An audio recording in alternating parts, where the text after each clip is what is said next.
नमस्ते सर। नमस्ते प्लैनेट आयुर्वेदा में आपका स्वागत है। कहाँ से हैं आप और आपका नाम क्या है?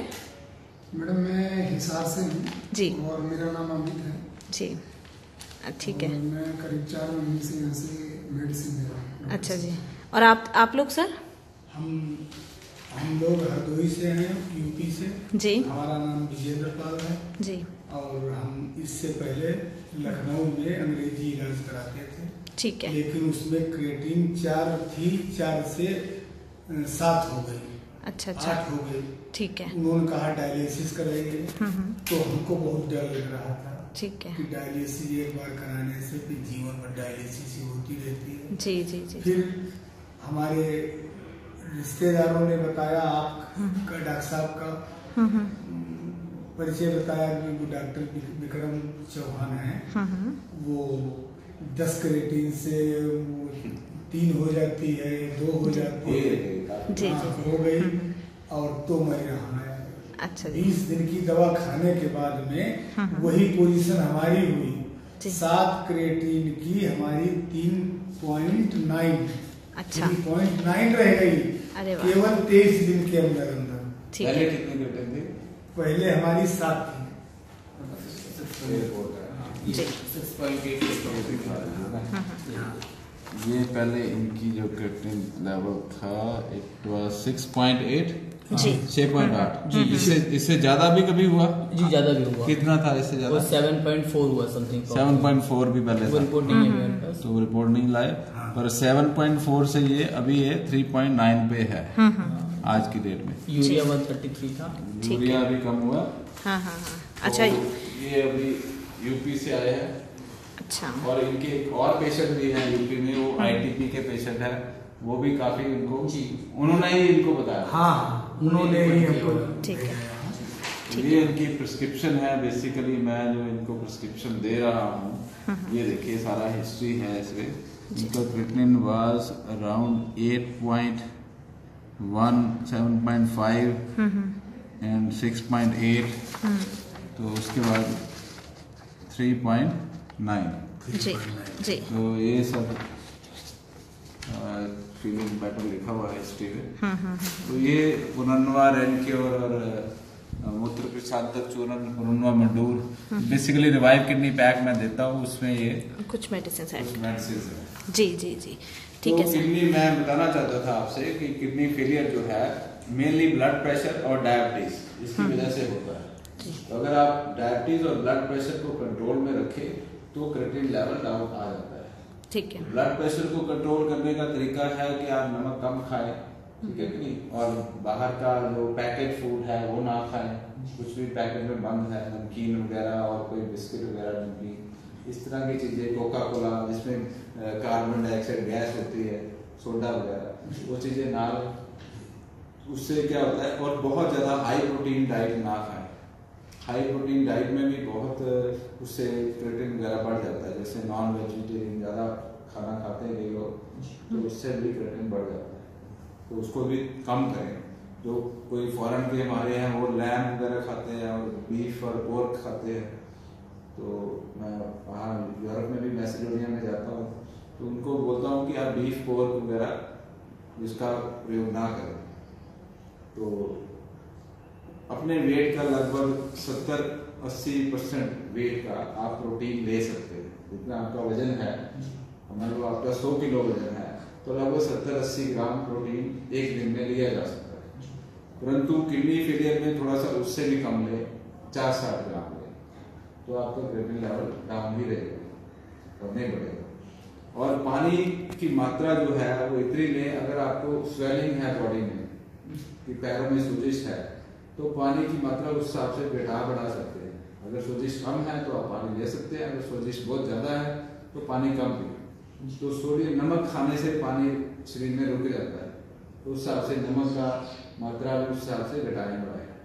बिल्कुल ही कई लोग नमक बंद कर देते हैं तो उससे कमजोरी आ जाती है। 3 से 4 ग्राम नमक दिन में लिया जा सकता है। परंतु ब्लड प्रेशर का ध्यान रखें। और शुगर के लिए भी आप जो पैकेज फूड है, जैसे इवन चपाती और राइस जो है वो भी कम मात्रा में प्रयोग करें। सब्जियां जो भी खाना चाहते हैं उनको, जैसे घिया, तोरी, टिंडे, कद्दू, पेठा, शलगम, ये सब सब्जियां आप खा सकते हैं, मूली वगैरह, गाजर वगैरह, है ना।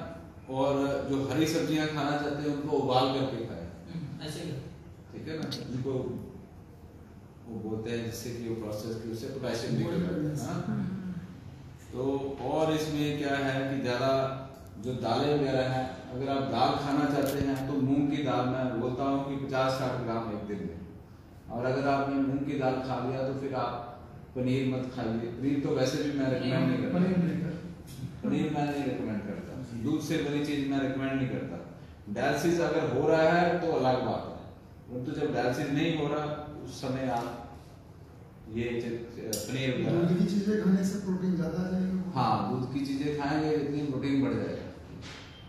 तो वैसे भी मैं कहता ही हूँ अपने हर पेशेंट को, क्या फल फ्रूट खा सकते हैं? फल फ्रूट आप खा सकते हैं, उसमें एक तो खट्टे फलों का रस नहीं पी सकते, जितना भी संतरे का जूस है, जूस वगैरह कोई नहीं पीना, किसी भी फल का जूस नहीं पीना।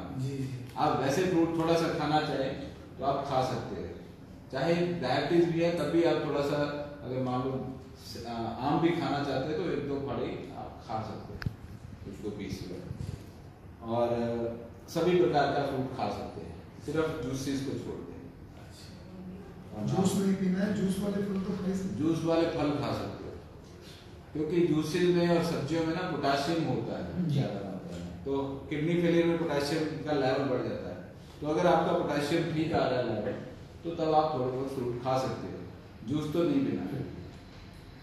तो अगर पोटेशियम बढ़ गया है फिर आप उसको कम कीजिए। आपका भी किडनी का ही प्रॉब्लम था सर? एक और पेशेंट है, इनका भी हाँ, मेरा 10.5 था और इन्होंने डायलिसिस नहीं करवाया। हाँ, डायलिसिस मुझे पीजीआई चंडीगढ़ में डायलिसिस का बोला गया था, तो वहीं पे एक रूटीन चेकअप के लिए बंदा आया हुआ था, उसने मेरे को रेकमेंड करा यहाँ पे आने के लिए जी। तो मैं यहाँ पे आया, तो मुझे यहाँ पे वैसे डॉक्टर साहब ने डाइट चार्ट वगैरह दिया, ठीक। और डाइट चार्ट से और इनकी मेडिसिन से। डाइट चार्ट प्रॉपरली फॉलो कर रहे हैं आप सर का? प्रॉपरली फॉलो कर रहे हैं जी। तो अभी जो है इन्होंने मेरे को 2-3 जो दवाइयाँ दी थी जी, काफी अच्छी दवाइयाँ दी। आप अपना दिखाइए मुझे प्रिस्क्रिप्शन। रेनक्योर फॉर्मूला जी जी एविल की दी, और के कैप्सूल, हाँ चूरन भी दिया था, मंडोर, हाँ हाँ की शान से चूरन, हाँ जी हाँ जी हाँ जी, ये मैं रेगुलर ले रहा हूँ, ठीक 4 है। महीने से मैं रेगुलर ले रहा हूँ, और जी। अभी मेरा क्रेटिनिन जो है वो 6.8 पे आ गया है। 10 से लेकर 6 पे आ गया है आपका? 10.5 से 10.5 6.8 पे आ गया है। हाँ तो सर बहुत अच्छी बात है। ये कितनी देर में आया ये रिजल्ट सर? ये 4 महीने लग गए इसको। ठीक है ठीक इनका है। रिजल्ट जल्दी आ जाती है। हाँ हाँ हाँ, बट सर इन्होंने डायलिसिस नहीं कराया जो 10 से ऊपर था इनका क्रेटिनिन। जी जी और जी। मैं यूजुअली रिकमेंड करता हूँ 10 जिसका क्रेटिनिन 9.5 के आसपास है, उसको मैं रिकमेंड करता हूँ कि अपना फिस्टुला जो है वो बनवा ले, क्योंकि फिस्टुला बनने में भी 1 महीना लग जाता है। 3 से 4 तक टाइम। तो आपको फिस्टुला जो है वो 8-9 जब क्रेटिनिन हो तो वो बनवा लेना चाहिए, क्योंकि आयुर्वेदिक की दवाई काम तो करती है, बहुत सारे 90% पेशेंट में काम करती है, परंतु वो एक बार आपको डाउन ले आएगी। तो अगर आपका क्रेटिनिन लेवल बाई चांस किसी वजह से बढ़ जाए तो फिर आपको इमरजेंसी में आपको करवाना पड़ेगा डायलिसिस, तो वो यहाँ से करना पड़ेगा। तो नेक में थोड़ा प्रोसीजर लंबा भी है, पेनफुल भी है, पेशेंट के लिए भी मुश्किल, डॉक्टर के लिए भी मुश्किल। तो बेटर है कि अगर आपका क्रेटिनिन लेवल 9.5-10 के आसपास हो या 11 के आसपास है, उस समय डायलिसिस करवाना बनता है। जैसे आपका 10.5 था तो डायलिसिस उस समय बनता था, परंतु फिर भी आपने मुझे बोला होगा कि मैंने डायलिसिस नहीं करवाना, तो मुझे आयुर्वेदिक दवाई दे दी, तो मैंने दे दी। परंतु अगर आपका क्रेटिनिन लेवल 10.5 के आसपास है या 10 के आसपास है, आयुर्वेदिक दवाई से नीचे आ जाएगा, परंतु आपको फिस्टुला फिर भी मैं रिकमेंड करूँगा बनवाने के लिए। जी सर। क्योंकि अगर ये दोबारा कभी 10-10.5 होता है या 11 होता है, मैं नहीं चाहता कि ये बढ़े, ठीक है कि नहीं, परंतु मैं यही चाहता हूँ कि आपको इमरजेंसी में ना जाना। ठीक है। तो क्योंकि फिस्टुला जो एक बार बन जाए तो फिर उसके बाद वो इजी रहता है डायलिसिस, और डायलिसिस से डरने की भी जरूरत नहीं है कि आप डायलिसिस जो है वो बहुत डरावनी चीज है। या मेरे बहुत पेशेंट है जो कि कई सालों से डायलिसिस करवा रहे हैं। आयुर्वेदिक दवाइयों से कई बार ये होता है कि आपको टाइम मिल जाता है, लंबा टाइम मिल जाता है।